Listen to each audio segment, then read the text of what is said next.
ఉద్యోగస్తులకైతే తెలిసింది.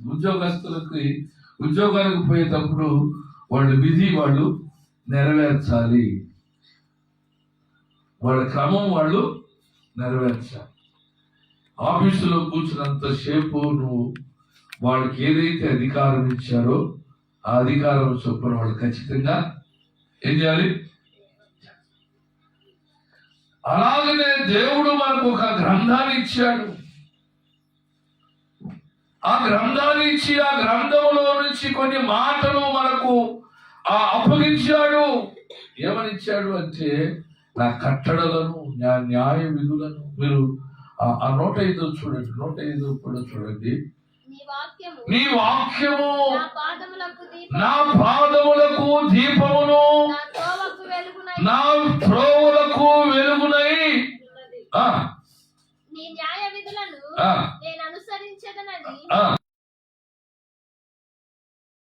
చేశాడంట, ప్రమాణము చేశాడంట.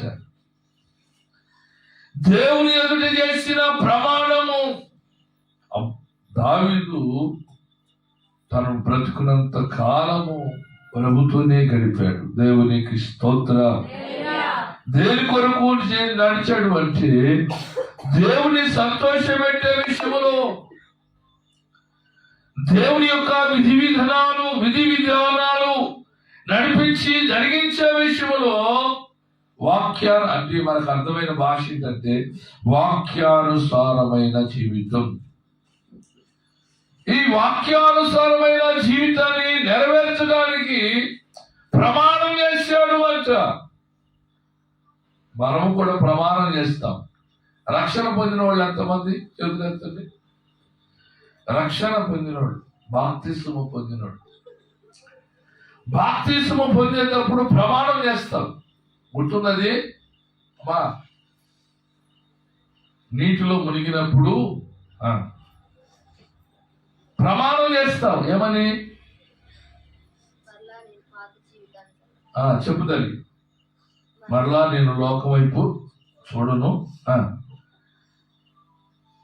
దేవుడు నాకు అనుగ్రహించిన సంఘంలో ప్రతి కూడికలో పాలు పొందుతాను, ప్రతి ప్రార్థనలో నేను ఉంటాను, పరిచర్య నేను చేస్తాను, సంఘానికి సహకరించే విషయంలో నా వంతుగా నేను ఉంటాను, నీ సంఘానికి నేను చెప్పండి తిరగను, నాకు కలిగిన దశమ భాగమంతటిని కూడా ఎవరికి ఇస్తాను?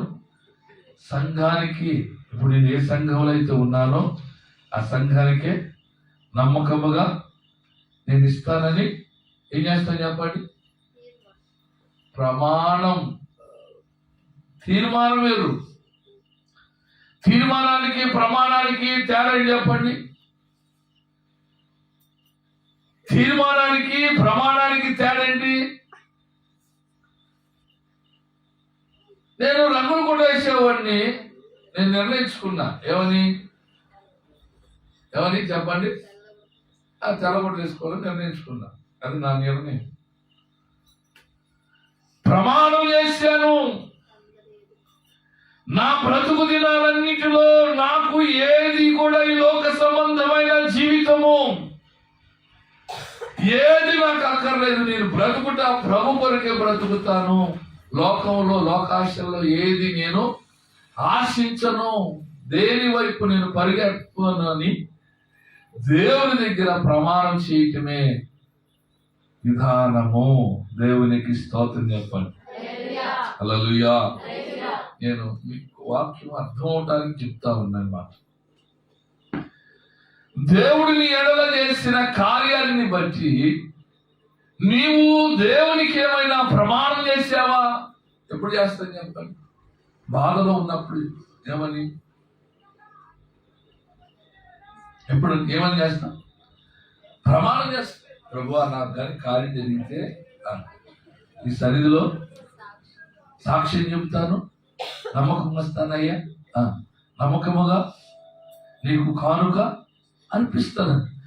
దేవుడు చేసిన తర్వాత దాన్ని మనము అనుసరిస్తామా లేదు?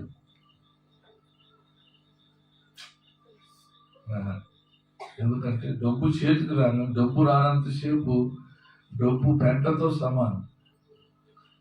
చెప్పాలి, డబ్బు చేతికి రానంతసేపు ప్రతి మనిషికి డబ్బు ఎలాంటిది? పెంటతో సమానం. తీరా ఎవరికి కావాల డబ్బు అంటారు. ఆ డబ్బే చేతిలోకి వస్తే దేవునికి ఇవ్వాల్సిన దాంట్లో కూడా అసలు మానేస్తాం. దేవుని గురించి ఆలోచనే చెయ్యం. మామూలుగా అయితేనే చెప్పండి, కష్టంలో ఉన్నప్పుడు, బాధలో ఉన్నప్పుడు ప్రమాణం చేస్తాం. దావీదు కూడా అదే చేస్తున్నాడు. నేను ప్రమాణం చేసి ఉన్నాను, నా మాట నెరవేర్చేద. దేని కొరకు అంటే ఆయన దేని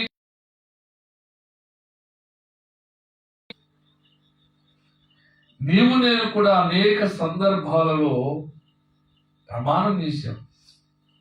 ఆ ప్రమాణం ఎలాంటిదంటే అది కేవలము మాటలతో గడిచిపోయేది.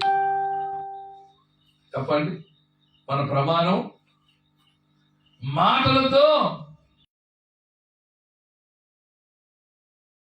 దేవుని ఆజ్ఞలు అనుసరించేటలో మన జీవితాన్ని దృఢ సంకల్పం కలిగి మనం ఉండలేం. ఎందుకని అంటే దేవుని పని చేయడానికి ముందు మనకు మనసే ఉండదు. ఇందాక మీకు నేను మిమ్మల్ని అడిగాను ఏమని, దేవుని ద్వారాగా అన్ని కార్యాలు కావాలి మనకు.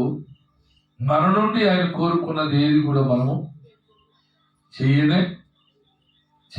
ఎందుకని చెప్పండి, ఎందుకని మనం బలహీనమని మనం చెబుతాం. మన బలహీనులమని ఆయనకు ముందుగానే తెలుసు.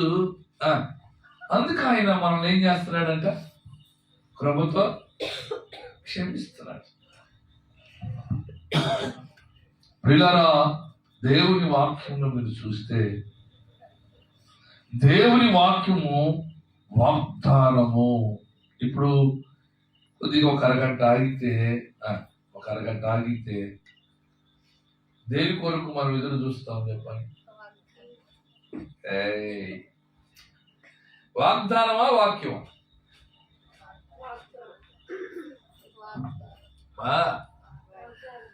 అక్క నేను చెప్తున్నా, అర్థమవుతుందా?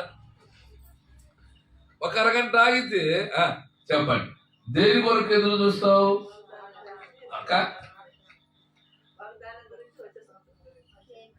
అంతేగాని ఆ వాగ్దానం దేవుని వాక్యం అనేది అర్థం అవ్వట్లేదు. వాగ్దానం ఎక్కడి నుండి వస్తుంది? దేవుని వాక్యములో నుండి వస్తుంది. గుర్తుపెట్టుకోండి,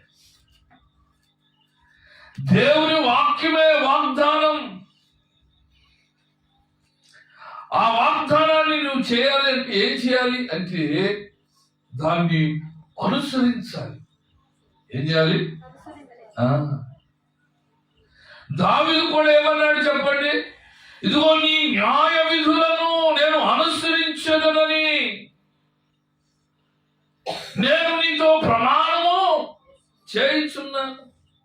నీ న్యాయ విధులను అనుసరించడం అంటే దేవుని యొక్క వాక్యాన్ని అనుదినం మనం ఏం చేయాలి? ధ్యానం చేయాలి. పరిశుద్ధ గ్రంథంలో పిల్లారా, నీవు దేవుని యొక్క వాక్యము ధ్యానము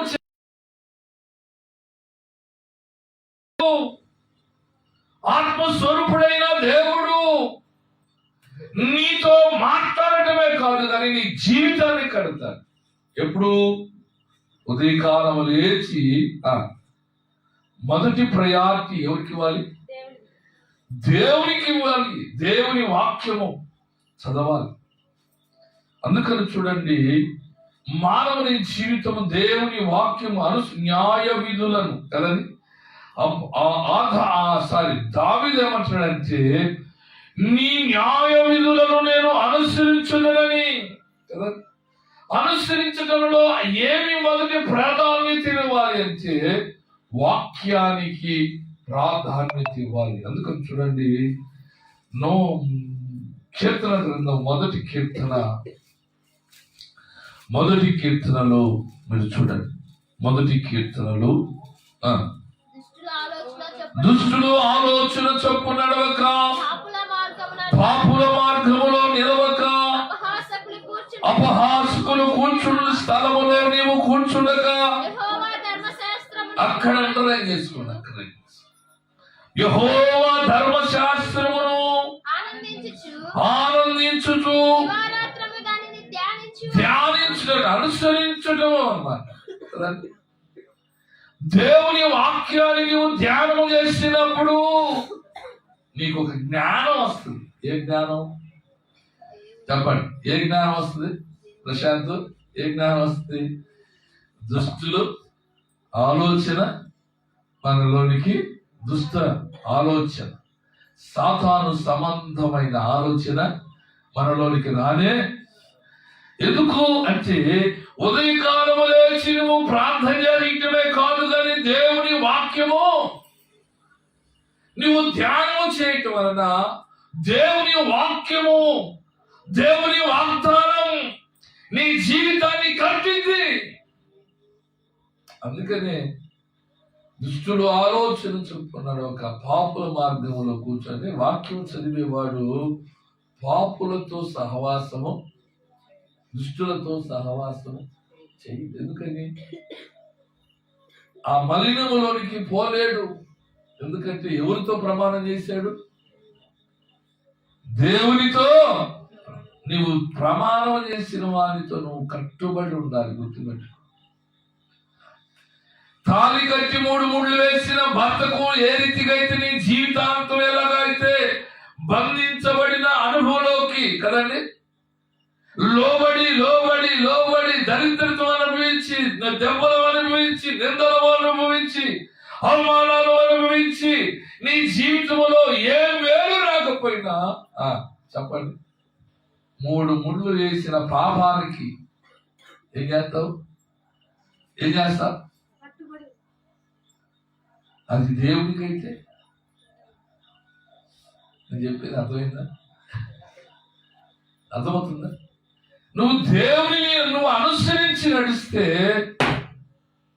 ఈ లోకంలో ఉండే నీ శరీరాన్ని ఆస్వాదించుకుంటూ తిరిగే వాడికంటే 1000 రెట్లు ఆశీర్వాదకరముగా, సంతోషకరముగా, సమాధానకరంగా ఉంచగలిగిన వాడు మనం ఆరాధిస్తున్న దేవుడు. దేవునికి స్తోత్రం. హల్లెలూయా, హల్లెలూయా. ఈ ప్రమాణం చేసిన వ్యక్తి కొంతకాలం ఉంటాడు, కొంతకాలం వెళ్ళిపోతాడు. కాలం కలిసి రాకపోయినా మనుషులు వెళ్ళిపోతారు, కానీ దేవుడు నిన్ను విడిచిపెట్టడు. ఎందుకని? తన వాగ్దానాన్ని నీ ఎడల నెరవేర్చడానికి. అందుకని యెహోషువ గ్రంథంలో కూడా చూడండి, ఆ వచనాల్లో యెహోవా ధర్మశాస్త్రము దివారాత్రమును ధ్యానించువాడు ఆకువాడుక తన కాలమందు ఫలమిచ్చు చెట్టు వలె ఉండును, అతడు చేయనదంతయు సఫలమవు. ఆ రీతిగానే యెహోషువ గ్రంథం మొదటి అధ్యాయంలో కూడా చూడండి 8వ వచనం, ఈ ధర్మశాస్త్ర గ్రంథమును ఏంటంటే చెప్పండి, బోధింపకుండా నీవు ఎవరికి చెప్పాలి? బిడ్డలకు నీవు బోధించాలి. నీతో ఉన్న వారితో నువ్వు బోధించాలి. నువ్వు ఎవరస్తులు కావచ్చు, వృద్ధాప్యము కావచ్చు, ముసలి ప్రాయము కావచ్చు, పిల్లరాలు ఉదయకాలము లేచి దేవుని వాక్యము ధ్యానము చేసినప్పుడు ఆ వాక్యాన్ని ప్రజలకు ఏం చేయాలి? ఈరోజు దేవుడు నాతో మాట్లాడాడండి, ఎలా మాట్లాడంటే, నేను ఒక విషయంలో వేదన పడుతున్నాను, ఆ వేదన పడుతున్న నా బ్రతుకులో, నా జీవితంలో నెమ్మది లేదు, ఎందుకో తెలియని ఒక దుఃఖం, వేదన కలుగుతుంది. నేను బైబిల్ తీసి చదువుతున్నప్పుడు ఇదిగో ఈ మాట నన్ను ఆదరించింది అని ఇతరులకు నీవు చెప్పాలి. ఇప్పుడు సెల్ ఫోన్లు ఉన్న వాళ్ళందరూ చేతులు ఎత్తండి. చేతులు సెల్ ఫోన్లు ఉన్నవాళ్ళు, చదువుకున్న వాళ్ళు ఎంతమంది చేతులు ఎత్తండి. చదువు లేని వాళ్ళు ఎంతమంది? సెల్ ఫోన్ పెద్ద ఫోన్లు ఉన్నవాళ్ళు. చదువుకున్న వాళ్ళు అంటే ఏదో పొద్దునే స్టేటస్ ఇదనది స్టేటస్ పెడతారు, ఏదో కాస్త కోస్త చదువుకున్నాడు ఏమయ్యారు. చదువు లేనాడు కూడా పెడతాడు ఇప్పుడు. ఎందుకు చెప్పు? ఏంటిది? ఆదరణతో కూడిన వాక్యాలు. వాడికి ఏదో తగిలింది, ఆ మాట తీసుకొచ్చి వాడు కూడా ఏం చేస్తున్నాడు? స్టేటస్ లో పెడుతున్నాడు. వాడికి ఏదో ఒక వాక్యం తగిలింది, ఏదో ఒక మంచి మాట వాడికి తగలంగానే వాడికి ఆదరణ కలిగి, ఆ ఆదరణ కలిగిన ఆ వాక్యాన్ని ఇతరులకు మీరు వాక్యాన్ని పంచారు. నీకు నీవుగా ఆడు ఈడు పెట్టిన ఏదో నువ్వు నోటివేనా? నువ్వు వాక్యానికి ఎత్తినేమైనా ఉందా? స్తోత్రం చెప్పండి. హల్లెలూయా. ఏమని చెప్పాలంట? ఉదయమున నీ ధర్మశాస్త్రమును ఇతరులకు బోధించడంలో నీవు వెనక్కి. దేవుని వాగ్దానం, దేవుని వాక్యము, నీవు దేవుని వాగ్దానము ఏం చేస్తుంది అంటే నీకు విధేయత నేర్పిస్తుంది. దేవుని వాక్యము నీకు విధేయత నేర్పిస్తుంది.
పదిహేను వచ్చి మీరు నన్ను ప్రేమించిన ఎడల ఆజ్ఞలను గైకొందురు. ఏమంటున్నాడండి? ఎవరిని ప్రేమించాలి? ఏమండి? మన ప్రేమను ఎవరితో? ఎవరితో? లోకంతోనే, మనుషులతో కాదు, లోకంతోనే ప్రేమను. ఈ లోకములో ఉన్నదే 3 అనుభవాలు. ఏం చెప్పండి? లోకాశ, శరీరాశ, ఏమండి? ఈ రోజులో ఈ 3 లేవు అన్నవాడు ఎవడైనా ఉన్నాడా? చెప్పండి. ఉన్నాయా లేవా? మనిషికి ఏమి? శరీరాశ ఉంది ఖచ్చితంగా. నేత్రాశ, అసలు ఈ రెండింటికంటే మించింది మనకు ఒకటి ఉంది. చెప్పండి. ఏం చెప్పు, నమ్మం. అస్సలు మనం లేదంట. మరి చూడండి, మరి దేవునికి స్తోత్రం. ఇంట్లో ఖచ్చితంగా 10 రూపాయలు ఉండవు. వాడు రోడ్డు మీదకి ఎన్ని మాటలు చెబుతాడు,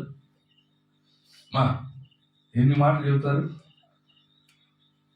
మాటలు పోటలే, కోటలు దాటి అంట కదా. దేవుని వాక్యం నేను ఏం చేస్తుందంటే ఒక స్థిరమైన మార్గములో నిన్ను నడిపిస్తుంది. ఎక్కడికి నడిపిస్తుంది?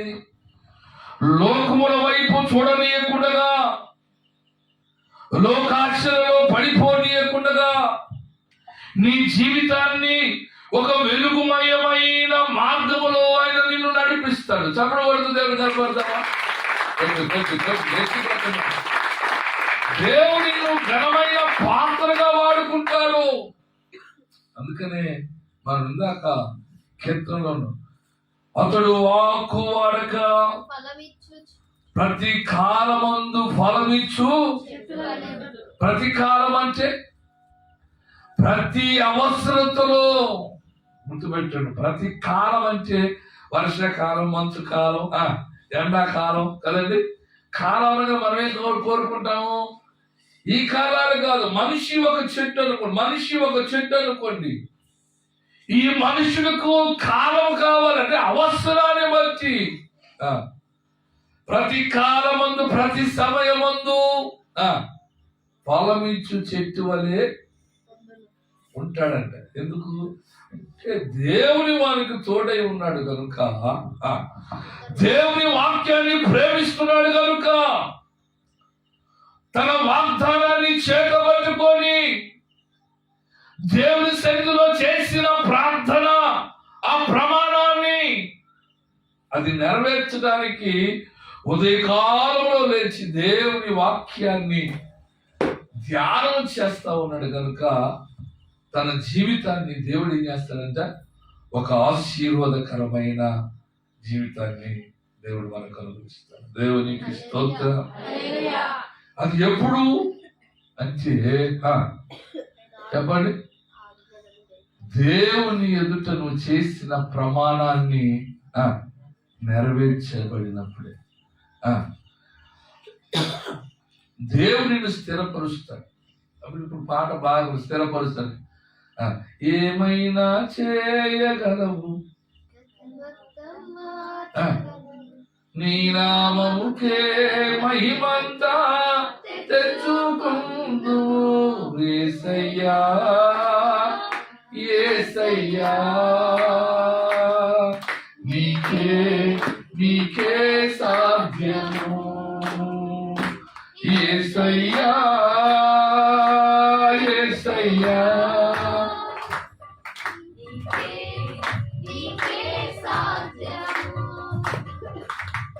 నా పరమ కుమ్మరి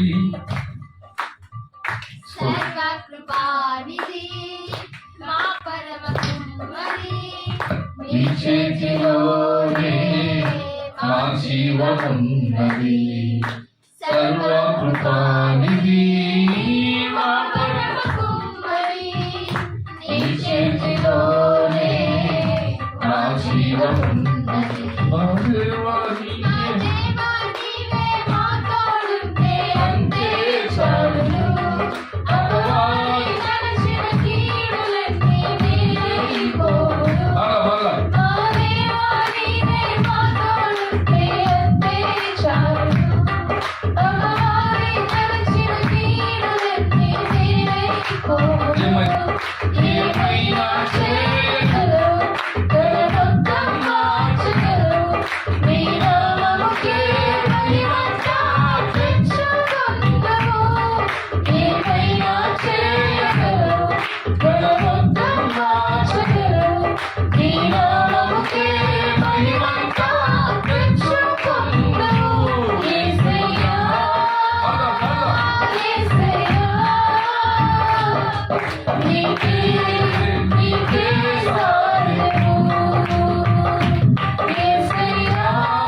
అంటే నువ్వు చేసిన ప్రమాణాన్ని నెరవేర్చబడినప్పుడు, అంటే స్థిరంగా ఉన్నప్పుడే. నువ్వు తీసుకున్న నిర్ణయం ఎలాంటిది చెప్పండి. చాలా మంది జీవితాల్లో నిర్ణయాలు గంట గంటకి, క్షణానికి తీసుకుంటారు.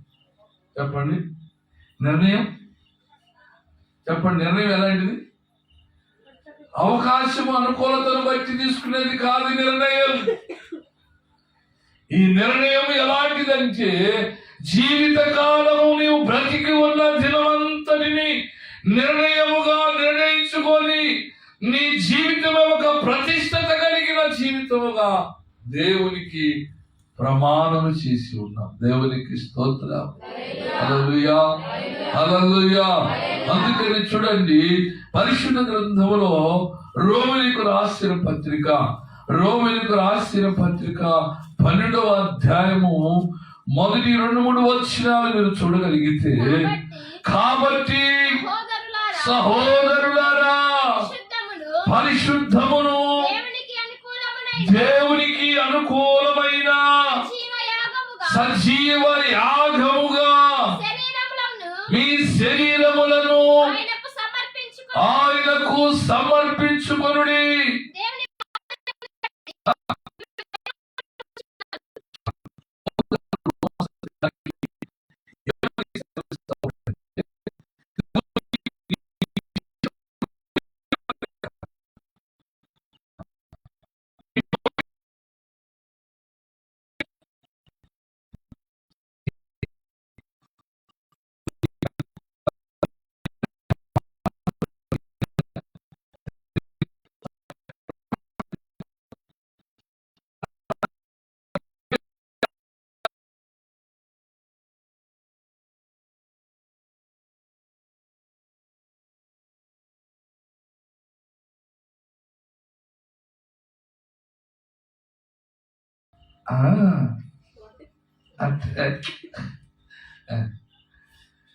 ఈ మనిషికి ఆ మనిషి మధ్యలో ఇంకో మనిషి ఉన్నాడు అనుకోండి.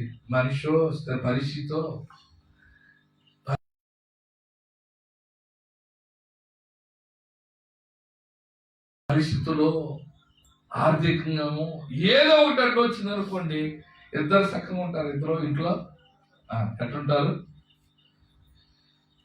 ఎడమొఖం పెడమొఖం ఫ్రీగా ఉన్నారనుకోండి, ఏమి లేవనుకోండి, పచ్చడి మెతుకులు వేసుకొని అయినా ఆ రాత్రి తిని ఏం చేస్తారు? హ్యాపీగా గడుపుతారు. కారణం ఏంటి? వాడి మధ్యలో ఏం లేదు, ఇక ఆటంకాలు ఏమి లేవు. దేవునితో చేసే ప్రమాణం సమృద్ధి కలిగినప్పుడు మాత్రమే కాదు, సౌకర్యము అన్ని ఉండి, ఇదిగో నా బాధలన్నీ పోయి నాకు ఒక కారు వచ్చి నేను ఒక బిల్డింగ్ లో ఉండి, ఇదిగో వంటగదిలోకి వేసి, హాల్లో ఒక వేసి, బెడ్రూమ్ లో ఒక వేసి, ఇట్లంటే బ్యాస్లైట్, ఇట్లంటే నొంగరాలు, ఇట్లంటే చేయి వేసుకొని తిరిగితే అప్పుడు చేయటం కాదు ప్రమాణం. చెప్పు, ప్రమాణం సమృద్ధిగా ఉన్నప్పుడు చేసేది ప్రమాణం. భార్య భర్తను, ఎందుకంటే ఒక భార్య ఒక భర్తను నమ్మి తనకు ఉన్నది సమస్తమును కూడా అర్పించి తన రక్షబంధికులందరినీ విడిచిపెట్టి కొత్తగా ఉన్న ప్రాంతానికి వస్తుందా రాదా అండి? వచ్చిన కాంచి ఏమవుతుంది? సమస్తమును ఎవరనుకుంటుంది?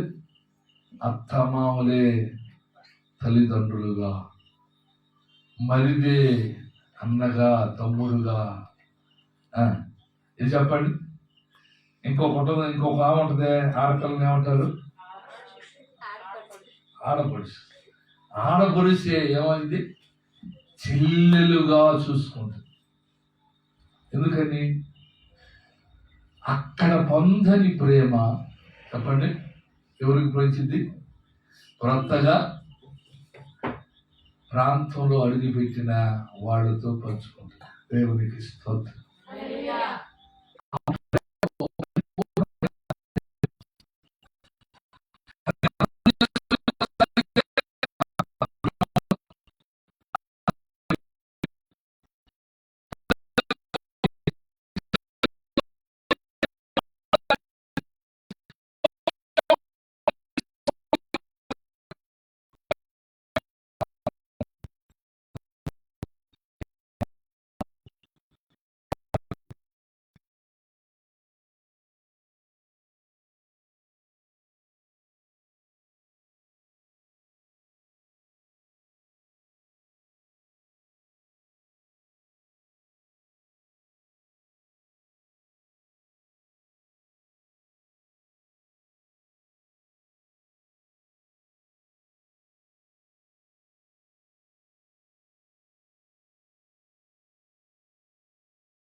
మన జీవితంలో చెప్పండి, అవలంబించుకోవటంలో ఎంతవరకు మనం ముందుకు నడిచి అది తీర్మానం చేసుకోవాలి.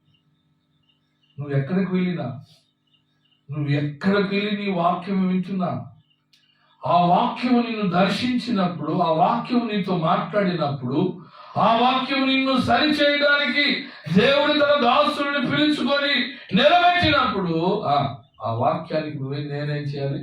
నేనేం సార్, నేను ఎవరి దగ్గరికి వెళ్ళినా ఇలా నేను ఎప్పుడు నాతో పాటు ఒక డైరీ ఉంటుంది, నా బైబిల్ ఉంటుంది, ఒక పెన్ ఉంటుంది.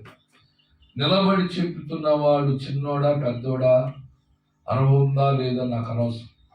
నేను ప్రార్థన చేస్తామని, దేవా నిలబడుతున్నవాడు అల్పుడు ప్రభువా, మనుషుడు మరుగు చేయి, నువ్వు నాతో మాట్లాడు, నాలో ఉన్న లోపాలను సరిచేయి, నీ కొరకు నేను బ్రతుకుతాను నేర్పించు ప్రభు అని నేను ప్రార్థన చేస్తాను. ప్రార్థన చేసుకొని బైబిల్ తీసి ఆయన చెప్తున్న ప్రతి మాట నేను రాసుకుంటా.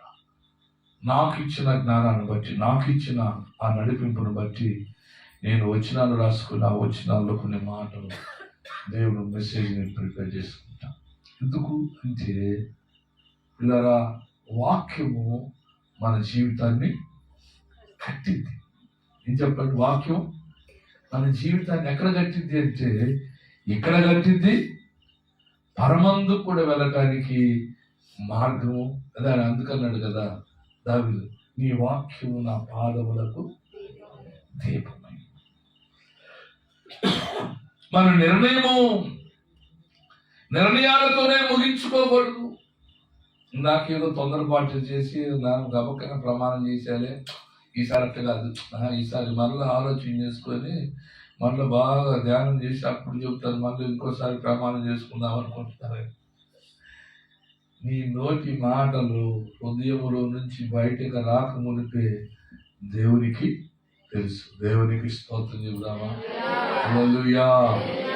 నీవు ఎలా ఉండబోతున్నావు నాకు నీకు తెలియదేమో, నా మనసు నీకు తెలియదు, నీ